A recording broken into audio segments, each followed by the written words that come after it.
ஐயா ரொம்ப அழகாக சொன்னது, வெள்ளத்து அணையது மலர் நீட்டம்.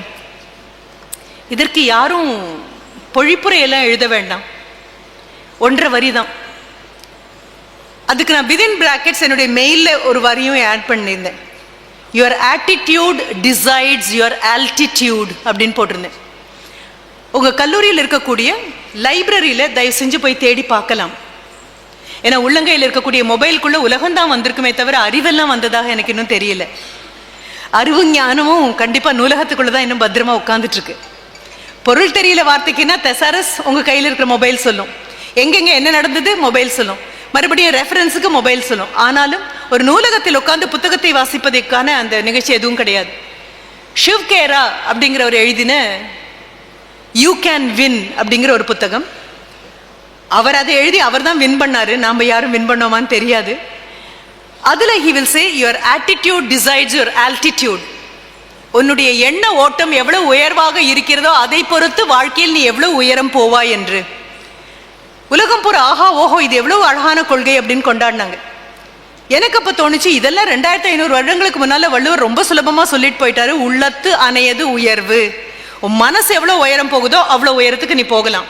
ஆனால் வள்ளுவர் அவ்வளோ சின்னதாக ஒரு 4 வார்த்தையில எல்லாம் முடிக்க மாட்டார். இருக்கிறதே மொத்தம் 1.5 வரி தான். அந்த 1.5 வரியில் இருக்கக்கூடிய மிச்சம் 3 தான் பார்க்குறோம். முதல்ல 4 வந்திருக்கும் வார்த்தைகள். அந்த 4 சொற்கள் என்ன அப்படின்னா, வெள்ளத்து அணையது மலர் நீட்டம். எப்பொழுதாவது ஒரு குளக்கரையோ அல்லது ஒரு தடாகமோ, அந்த தடாகம்ங்கிற வார்த்தை கூட உங்களுக்கு மறந்து போயிருக்கும்னு நினைக்கிறேன். அது தமிழிலிருந்து வழக்கொழிந்து போன ஒரு வார்த்தையாக மாறிடுச்சு. தாமரை பூக்கக்கூடிய தடாகம் அப்படின்னு சொல்லுவோம். தி வாட்டர் பிளான்ட்ஸ், அதில் தாமரையாக இருக்கலாம், அல்லியாக இருக்கலாம், ஆம்பலாக இருக்கலாம்.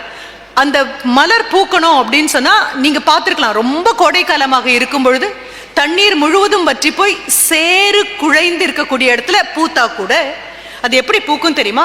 அந்த சேற்றில் மலர்ந்த செந்தாமரையாக இருக்குமே தவிர சேரை தன்மேல் பூசிக்கொள்ளாது. அந்த செந்தாமரை எவ்வளவு சேரான இடத்துல பூத்தா கூட அதனுடைய காம்பு தண்ணீர் மட்டத்தை விட இன்னும் உயரமாக தான் இருக்கும்.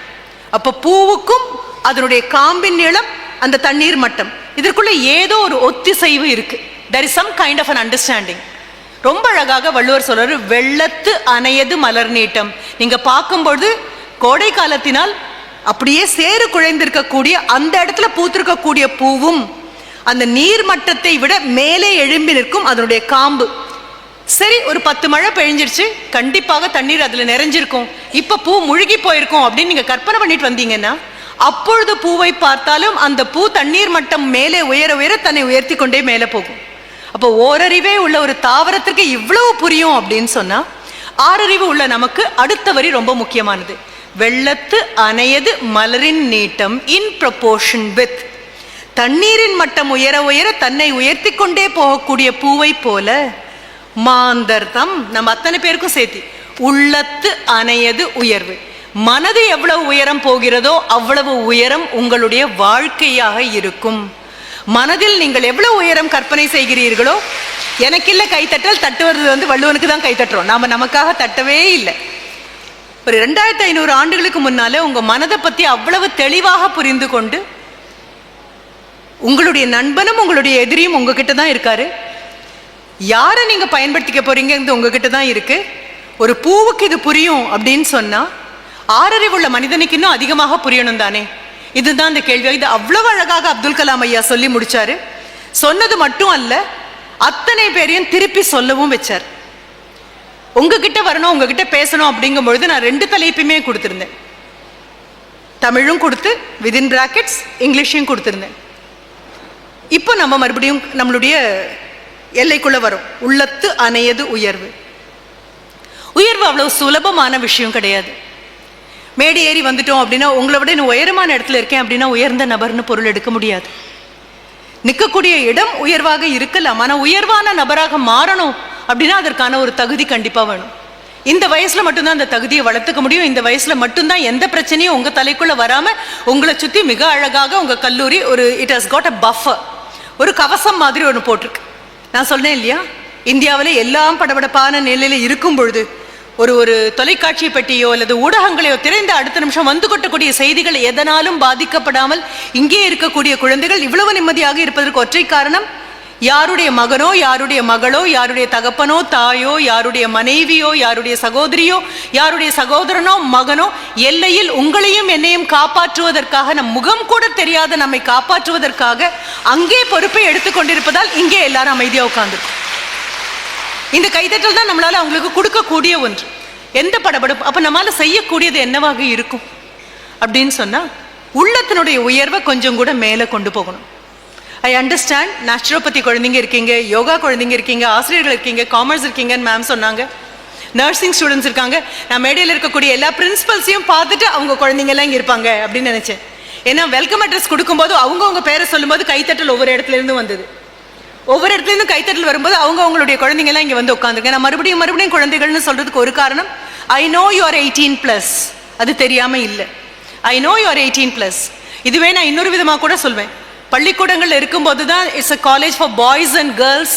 பள்ளிக்கூடங்கள் மட்டும்தான் பாய்ஸ் அண்ட் கேர்ள்ஸுக்கு. கல்லூரிக்கு வந்துட்டீங்கன்னு வைங்க, பாய்ஸ் அண்ட் கேர்ள்ஸுக்கெல்லாம் காலேஜஸ் நடத்த மாட்டாங்க, மென் அண்ட் விமெனுக்கு மட்டும்தான் நடத்துவாங்க.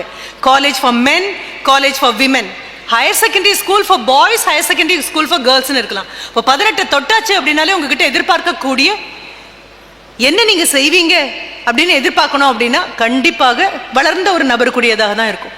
இப்போ அத்தனை பேரும் உட்கார்ந்து இருக்கிறதுனால உங்க எல்லாருக்கும் பொதுவாகவும் தனிப்பட்ட முறையிலையும் சொல்லிட்டே வரேன். India does not need doctors, India does not need nurses. இல்ல, India does not need medical students, India does not need teacher candidates, India does not need nursing students, India does not need commerce students. Ma'am இப்படி வந்து இப்படி சொன்னீங்கன்னா என்ன அர்த்தம்? நான் சொன்னது பார்த்து மறுபடியும் புரிஞ்சுக்க பாருங்க. நர்சிங் ஸ்டூடெண்ட் எங்களுக்கு வேண்டாம், மெடிக்கல் ஸ்டூடெண்ட் எங்களுக்கு வேண்டாம், இதே இன்ஜினியரிங் காலேஜாக இருந்தால் இன்ஜினியரிங் கிராஜுவேட் எங்களுக்கு வேண்டாம். இந்தியாவுக்கு என்ன தேவை தெரியுமா? வெளியில வரும்போது டாக்டர்ஸ் எங்களுக்கு வேணும், நர்சஸ் எங்களுக்கு வேணும், காமர்ஸ்ல முழுவதும் தெரிந்த சாம்பியன்ஸ் எங்களுக்கு வேணும், டீச்சர்ஸ் எங்களுக்கு வேணும். we do not want graduates who have done. அதை செய்த பட்டதாரிகள் எங்களுக்கு தேவையே இல்லை. பயன்படுத்தக்கூடிய மாதிரி ரெடிமேடாக குழந்தைங்க வெளியில வரணும். இப்போ குழந்தைங்க மனதில் இந்த உயர்வு நிஜமா வந்தாலே அல்லாமல் உள்ளத்தானேது உயர்வு. ஏன்னா நீங்க உயரத்தான் நாடு உயரப்போகும். இப்போ முதல்ல என்ன தேவை? தொடங்கும் பொழுது கிராட்டிடியூட் ரொம்ப பெரிய விஷயம். அம்மா கிட்ட கோவப்பட்டுட்டு வரலாம், அப்பா கிட்ட கோவப்பட்டுட்டு வரலாம், ஆசிரியரோட நமக்கு உடன்பாடு இல்லாமல் இருக்கலாம்.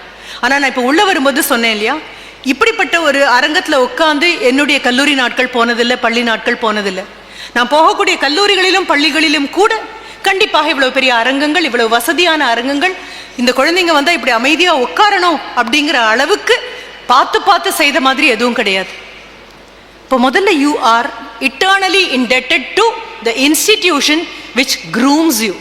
முழுமையான ஒரு நபராக, முழுமையான ஒரு மருத்துவராக, அது நேச்சுரோபதி அப்படின்னு சொன்னாலும் சரி, அலோபதி அப்படின்னு சொன்னாலும் சரி, ஹோமியோபதின்னு சொன்னாலும் சரி, மருத்துவ உலகில் இருக்கக்கூடிய நோயை போக்குவதற்காகவும் மனிதர்களுக்கு நல்ல ஆரோக்கியத்தை தருவதற்காகவும் பொறுப்பெடுத்து கொண்டு உட்கார்ந்திருக்கக்கூடிய அத்தனை குழந்தைகளுக்கும் மிகப்பெரிய நன்றி. நீங்கள் வெளியே வரும்பொழுது உலகத்தை இன்னும் ஆரோக்கியமாக மாற்றப் போகிறீர்கள் அப்படிங்கிறது உங்களுடைய கடப்பாடு.